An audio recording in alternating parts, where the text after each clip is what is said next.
Karate के शौकीन लोगों को एक खुशखबरी देना चाहते हैं। कराटे का नाम तो आपने सुना ही होगा और हमारे देश के बहुत सारे युवा और बच्चे तो कराटे को अच्छी तरह से जानते होंगे। हमारे देश में लाखों करोड़ों की संख्या में ऐसे युवा होंगे जो अपने स्कूल में कराटे क्लासेस के लिए रुकते होंगे स्कूल के बाद। इस बार के टोक्यो ओलंपिक खेलों में कराटे को भी शामिल किया जा रहा है। कराटे से हमारे देश के बच्चों और युवाओं का एक बहुत खास संबंध रहा है, इसलिए अब हम इसी खबर का आपके लिए विश्लेषण करेंगे।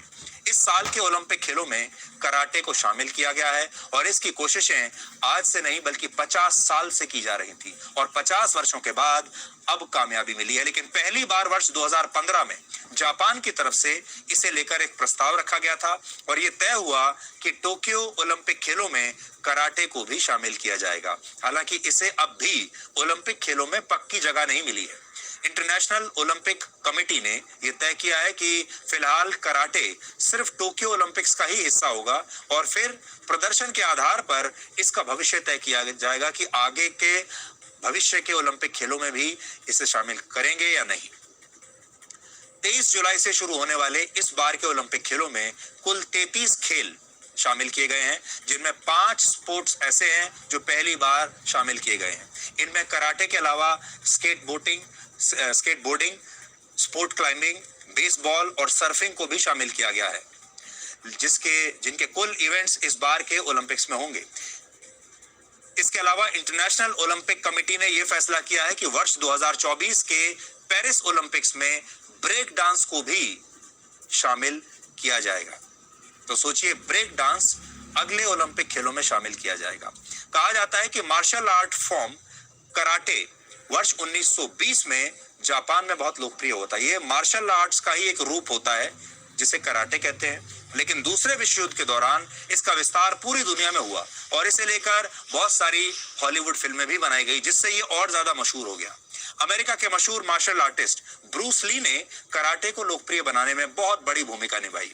उन्होंने 1970 के दशक में Enter the Dragon, Fist of Fury, The Way of the Dragon और गेम ऑफ डेथ जैसी सुपरहिट फिल्मों में अभिनय किया था और कराटे को भारत में मशहूर बना दिया था।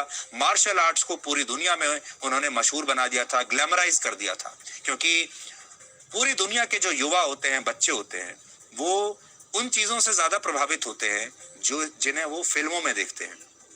और उस जमाने की जो सुपरहिट फिल्में थी, ब्रूस ली की फिल्में, उन सब में मार्शल आर्ट्स का दबदबा रहता था, जिसकी वजह से भारत जैसे देश में भी मार्शल आर्ट्स बहुत पॉपुलर हो गए, लोकप्रिय हो गए और कराटे जो है उसकी ट्रेनिंग हर स्कूल में दी जाने लगी।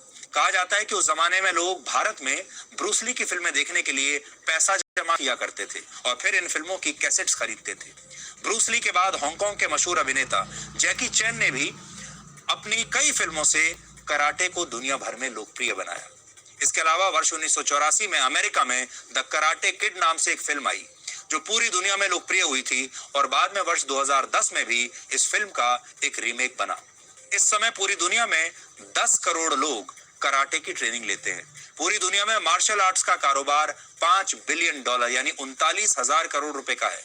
इसका 35% हिस्सा यानी 13.5 लाख करोड़ रुपए कराटे से ही आता है। अमेरिका के मशहूर सिंगर एल्विस प्रेस्ले कराटे में ब्लैक बेल्ट चैंपियन थे, उनके पास ब्लैक बेल्ट थी और जापान के मौजूदा प्रधानमंत्री भी कराटे में ब्लैक बेल्ट होल्डर हैं। इस बार के टोक्यो ओलंपिक खेलों में 80 खिलाड़ी कराटे में गोल्ड मेडल के लिए एक दूसरे से मुकाबला करेंगे। हालांकि भारत की तरफ से इस बार इसमें कोई खिलाड़ी हिस्सा नहीं ले रहा है। ये दुर्भाग्य की बात है। हमारे देश में आप जानते हैं, हर शहर में, सब बड़े बड़े स्कूलों में, छोटे छोटे स्कूलों में कराटे की ट्रेनिंग दी जाती है। बच्चे कराटे सीखते हैं, लेकिन उसके बावजूद भी हमारे देश का कोई कराटे का खिलाड़ी इस बार ओलंपिक्स में कराटे के लिए भारत का प्रतिनिधित्व नहीं कर रहा है। कराटे की शुरुआत 14वीं शताब्दी में जापान से हुई मानी जाती है और उस समय जापान के कुछ क्षेत्रों पर चीन का कब्जा था। लेकिन 17वीं शताब्दी में जापान के समुराई फाइटर्स ने जापान के उन क्षेत्रों को चीन से आजाद करा लिया और मार्शल आर्ट्स को दुनिया के दूसरे हिस्सों में भी वो लेकर गए।